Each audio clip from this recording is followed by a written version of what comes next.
closer look inside the mind of Sarah Boone, the woman accused of murdering her boyfriend by zipping him up into a suitcase. In another series of handwritten letters sent from jail, Boone calls out her defense attorney, arguing she hasn't heard from him in months as her case inches closer to trial. She also sends a message to the presiding judge saying, quote, "My case has turned into an unnecessary witch hunt," and later asks, quote, "What's your cut?" For everything you've done to me. Sarah. For everything you've done to me. Sarah. F you. Sarah. F you. Sarah. Stupid. Sarah. That's my name. Don't wear it up.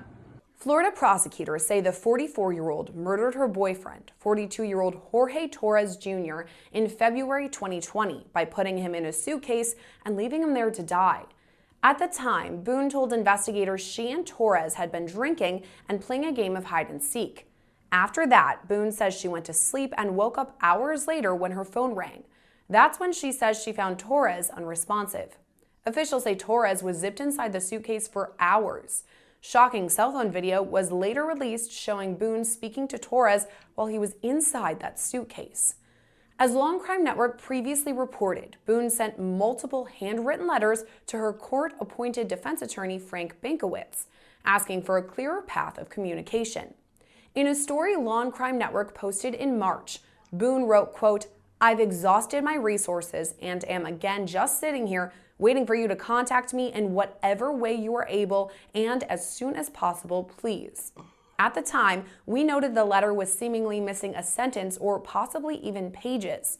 In one of Boone's most recent letters, dated April 6th, she seemingly references the missing pages and a report, writing in part, quote, "The enclosed letter I sent, 3/22/23, was scanned incorrectly on the clerk's website, only the first and third page, so I am resending with nothing on the backs to avoid confusion, and were missed previously.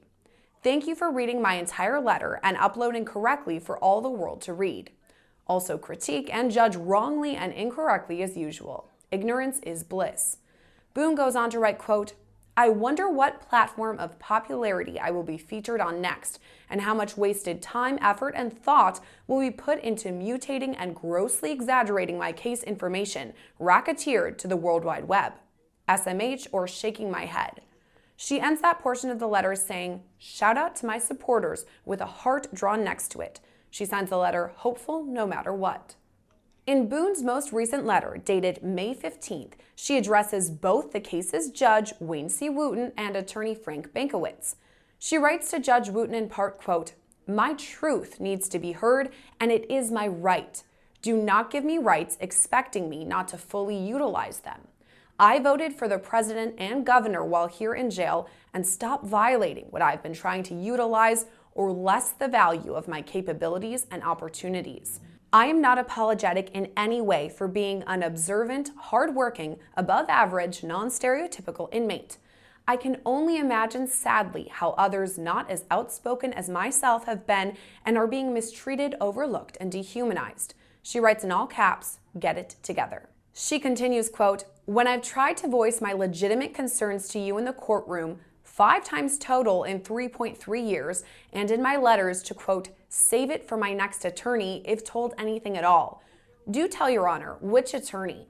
According to the letter, Boone's representation has switched 6 times for both irreconcilable differences between the attorney and client and conflicts of interest. In this portion of the letter, she writes out a list of statistics for Judge Wooten, pointing out court-appointed attorney Frank Bankowitz has answered 0 of her phone calls over more than 7,000 hours of representation. Boone later writes, quote, "Are you allowing/enabling my constitutional rights to be continuously violated?"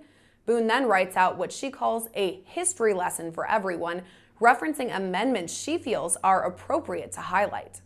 She continues, quote, "Why are you allowing numerous case safety and protection elements to be breached, violated, manipulated?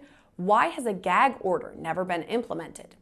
My case has turned into an unnecessary witch hunt from the innumerable violations of my case details being leaked and racketeering illegally in exchange for website hits, viewer ratings, etc. in exchange for, and she writes 3 money symbols. What is your cut, Your Honor?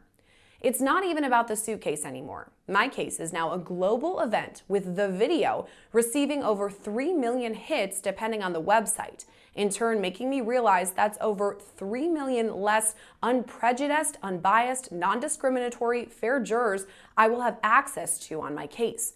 How is that going to work? Now what? Boone then addresses Bankowitz, saying their last meeting was February 15th. She writes to Bankowitz in part, quote, "Please see from my perspective the botched, eye-rolling experience I'm going through still and how I believe anyone would act or do if in my slides doing the same. What would you do? Do not fault me in trying to make the best, most successful outcome possible for myself in every aspect in the convoluted predicament I am in and have been in over the last 3.3 years. I would rather be called a narcissist, pain in the explicative, arrogant, strange, or whatever else anyone wants to waste their time to think of. Just don't call me a murderer, which I am not. No one knows me except for the ludicrous insanity that's been made up, mocked, edited, and spewed all over the internet. It's not me." Boone is due back in court on July 11th for a pre-trial hearing. Right now, her case is expected to go to trial on July 24th. Reporting for Long Crime Network, I'm Sierra Gillespie.